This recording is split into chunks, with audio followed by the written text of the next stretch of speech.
This week we're fishing with Captain Jason Burton right there in beautiful Murrells Inlet, South Carolina.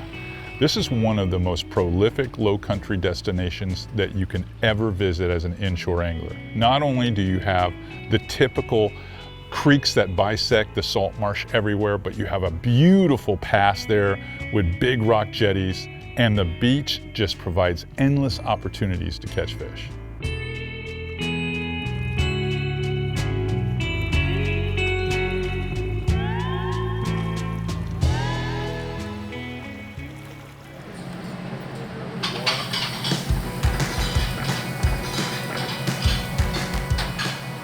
When I first talked to CA, the first thing I thought about was let's get him on the marsh walk, show him some of the great food here, and wanted to mainly show him a great time, not only fishing, but some of the attractions and the reason that people come here.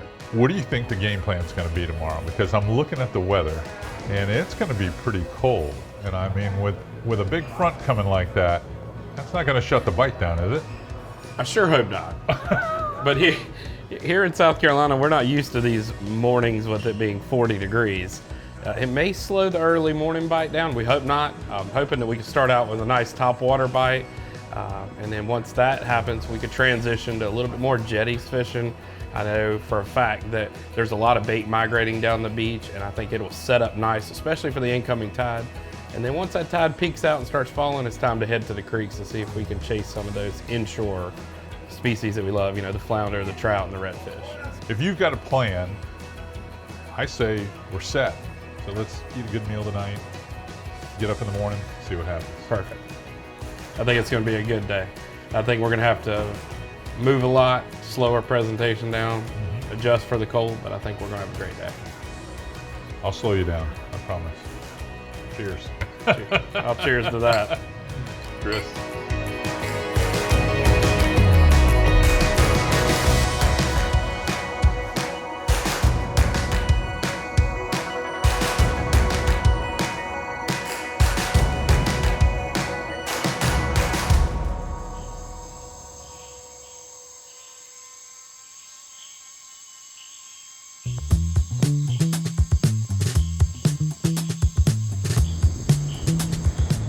Well, when we met at the ramp that morning, the first order of business was, let's see if the fish were where Jason left them last, which was in the intercoastal fishing topwater. We gave that a real short window to be productive. It didn't really get it done. It wasn't gonna happen. And then it made me think, wow, we're gonna have to try something completely different. Well, he did. He moved us from inside the inlet to the outside on the beach, and we started fishing what he called the little rocks, or the jetty.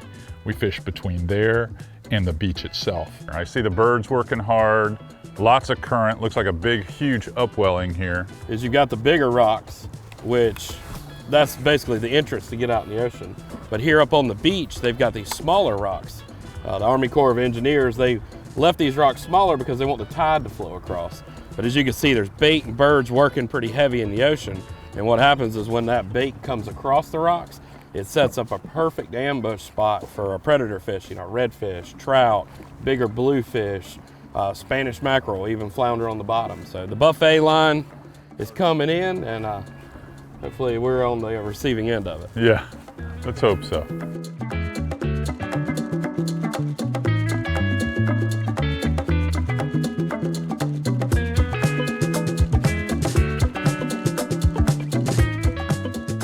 Something that was a little unexpected. I get to fish in a lot of places over my career, but I've never really targeted weakfish, which is like the speckled trout. There he is. And when we got out there on the outside of the jetty and started fishing, and the bite from the bluefish and the Spanish mackerel started to wane, I caught my very first weakfish. Kind of cool to catch a new species. I've never actually caught weakfish. These are the first ones I've ever caught. And I have fished in the Carolinas a couple of times, but I've never caught the weak ones. I don't spend a lot of time on the ocean though.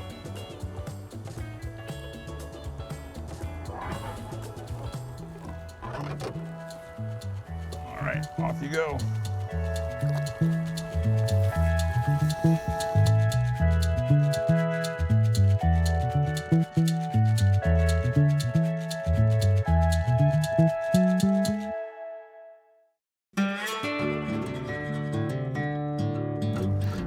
This is a better one. You think it's the weakfish? I believe it's a weakfish. It's not acting like a bluefish. Yeah. It is a weakfish. And huge difference as the tide eases down in velocity, how we go from every cast catching Spanish mackerel and bluefish to now the majority of the casts are catching weakfish, which they look like speckled trout, but they're not. No. They're not at all. They're actually in the drum family. Yeah. Which is weird because some of them you'll hear them, they'll make that drumming noise. Yeah. But you can see, I mean, they got 2 teeth, Egg or teeth, 1 tooth. Yeah, just like Spanish. They don't quite have the mustard mouth like the speckled trout. But they feel dense. You know, they feel like a heavy fish. They're fun to catch. They are for fun sure. to catch. I'm gonna re-rig because bluefish just got me. Yeah. So we'll let him go so he can grow up and be a big old trout one day. whether you're a novice angler, a fishing guide, or in my case, when you show up in town with a camera crew, you're always apprehensive when a cold front comes through before you get there, because it's gonna change certain things. It's gonna change the wind direction. It's gonna change the sea temperature. And it's gonna change the barometer, which changes the attitude of the fish. So I was a little more than nervous after traveling all the way up there. Are the fish gonna bite? That was the question that had to be answered.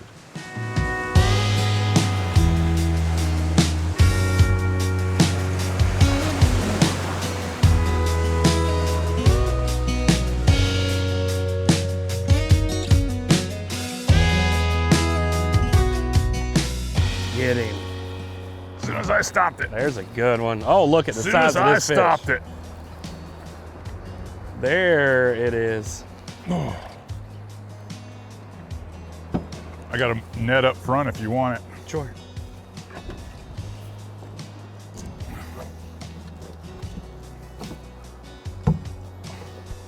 I'm trying to keep them down low.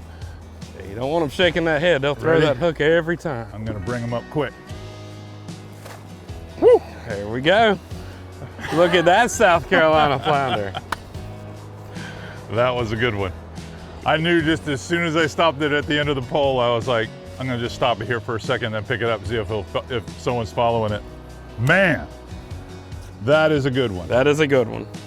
He is thick. Yeah, I mean, from the white belly to the top, there's some fillets on him. He is big. You've got to feel how thick this fish is. I don't think. And I jacked him too. You That got was an Eddie Kabler swing right there.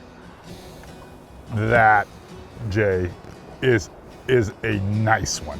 That is a South Carolina flounder. That is the outside, what it can produce out here around the jetties and the rock groins. I mean, you can get some really big ones. And I was just basically slow swimming along the bottom. Yeah. That Hercules minnow. Well, that Hercules is a perfect bait because it's emulating what we've seen out here. Yeah. Which is, we've seen mullet minnows, there's been some small pogies, some greenbacks. So, I mean, it matches the hatch perfect. And when you get the right bait, I mean, proof's in the pudding.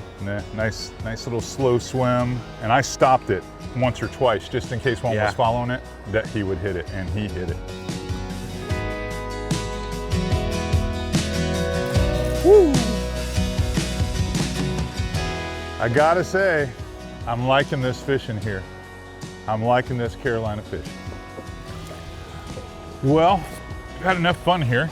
You wanna jump in those creeks and see if we can't wrangle a couple of flounder and maybe a little red here and there? Yeah, I'm excited. The tide in there, just like we're talking about out here, the tide's gone slack, and a lot of those creek spots are going to be real favorable in the falling tide, especially with all that bait coming out of the grass. It should be good. And let's face it, you just tied that leader on. I don't want you to throw it in here and get it cut off again by another bluefish, so let's go. I like it, I like it.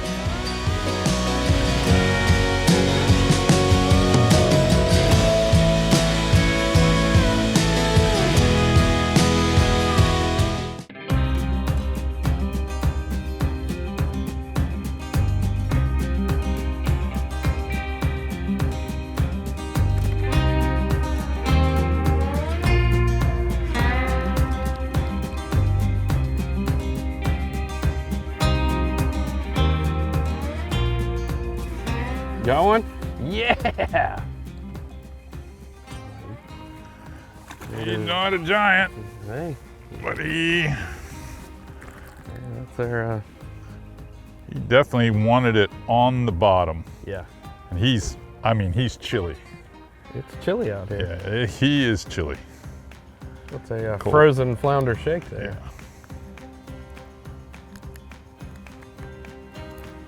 That's an icebreaker. Right there.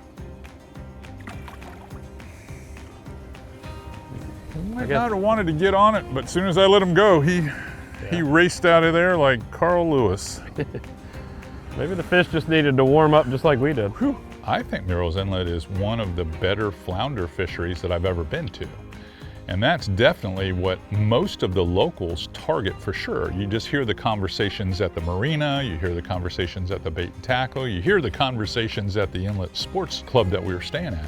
It's just one of those places where flounder fishing is as good as it gets.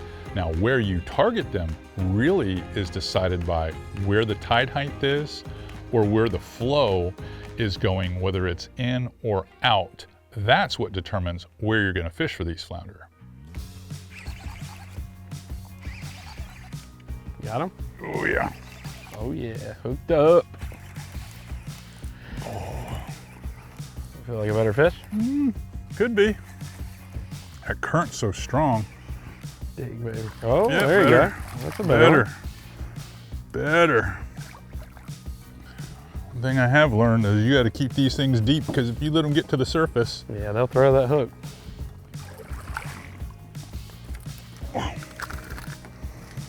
they will throw the hook. We got him hooked perfect. Yeah, old Eddie Kavler taught me that. You want to lose the flounder? Let them come to the surface and start flapjacking. Yeah. They can fold that head back and forth one's just a as little good nice. as a bass. It's a little nicer. Got a bunch of sea lice on him. Mm-hmm. It's a good sign. Oh yeah.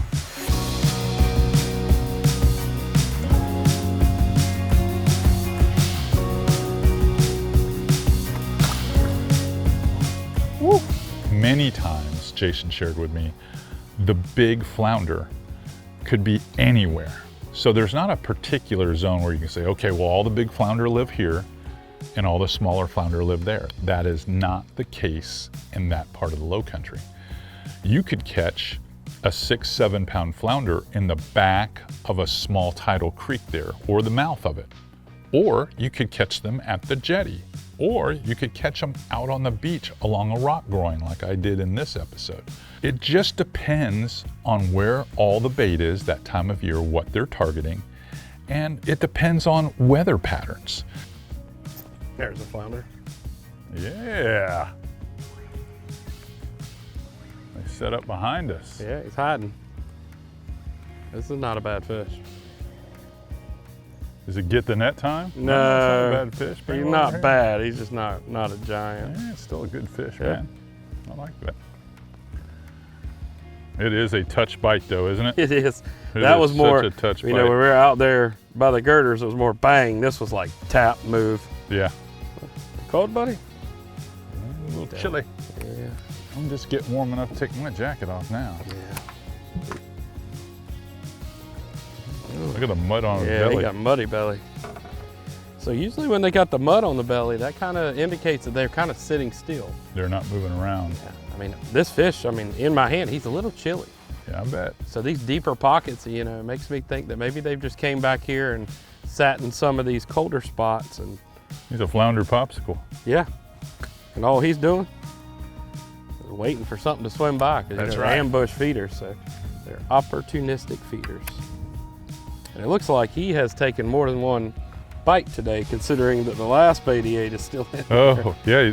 When it gets colder, their metabolism's slower, so Yep. the food is still stuck in his gut. Look at that. That's Look incredible. at that. He's got what looks Actually, like the see- outline of a finger mullet. Yeah, he's got a finger mullet set up inside of him.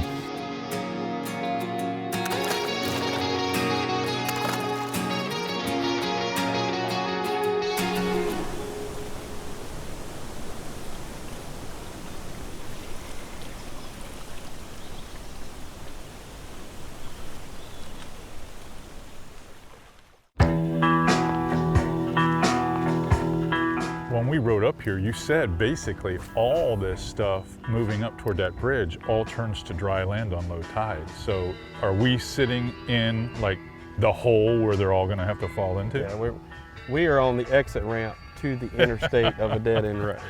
So just like you said, we've got, you know, a lot of shallow water areas. We've got flats, we call them little ponds. Falling tide, we're mid-tide falling now. And what happens is all these ponds are going to be dry land. And what happens is all that bait pushes in with the incoming tide, but it pulls back with the falling tide, which sets up perfect places like this, where this is a major exit ramp for the fish as they come off of here. And we're seeing lots of bait, some shrimp jumping over here, some schools of mullet. Oh, big a fish, he's got one on line. Perfect timing. Perfect timing. Another one, a little bit bigger than the last one. Yeah, this is the move. But this is the move. We'll just have to pick through these to get the big one.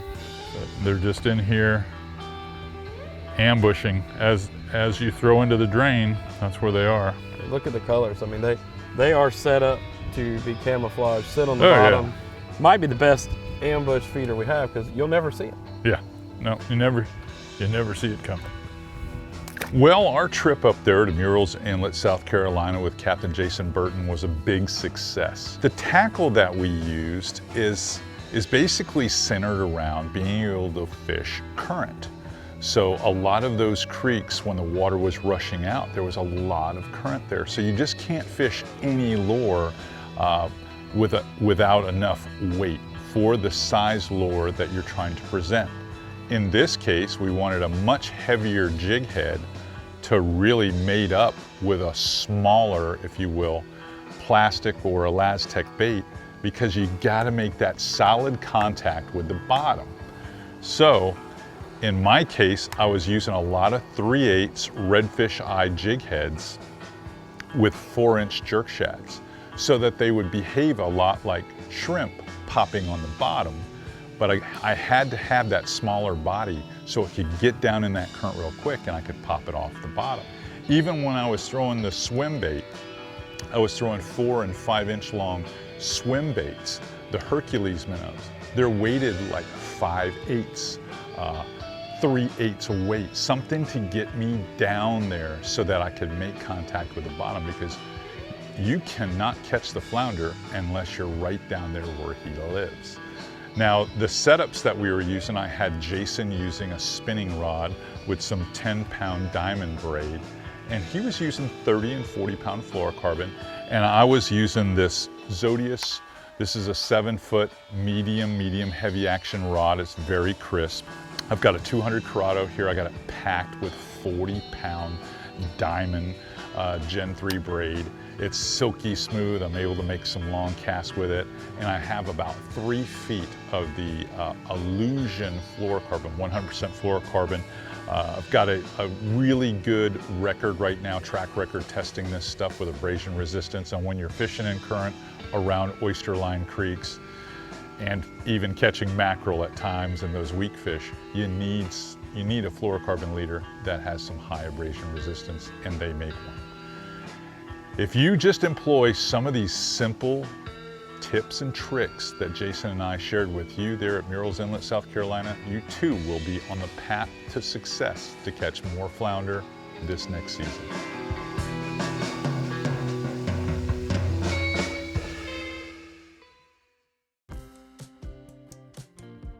Got him. Got a fish? Oh yeah. Oh yeah. Oh yeah. Digging. Oh yeah. It's a good flounder. That's a good flounder. It's a good flounder. Oh, look at that. That is. Oh, that's a good yeah, one. baby. Get him out in front of me here. All right, I'm out. I'm off the door. All right, I'll get the I net want for him you. down. I'm trying to keep him down under the surface. You just be ready, because I'm going to swim him right to you. Ready? I'm ready. Oh yeah. Oh man. Look at that. It's like you played lacrosse or something.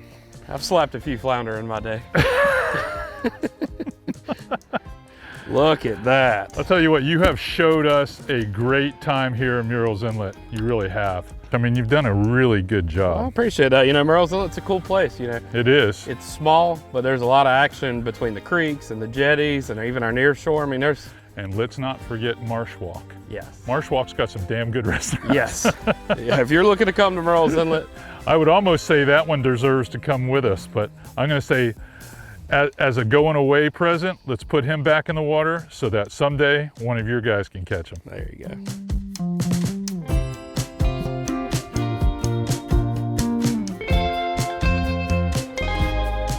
All right.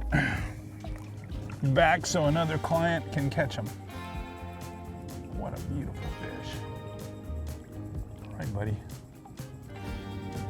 There he goes. Woo!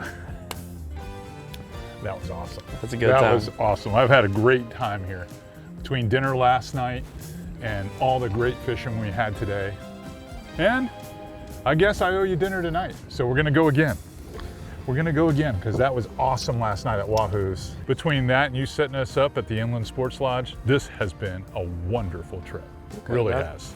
That's what it's all. Appreciate it. That's what it's all about. Seeing how all the cool stuff that we have here in Merle's Inlet, between the fishing and the restaurants, the Marsh Walk and the accommodations. You can't have a good time here. You can't never have a good time. Sun's going down. Have we had enough? The beers are calling. Let's go.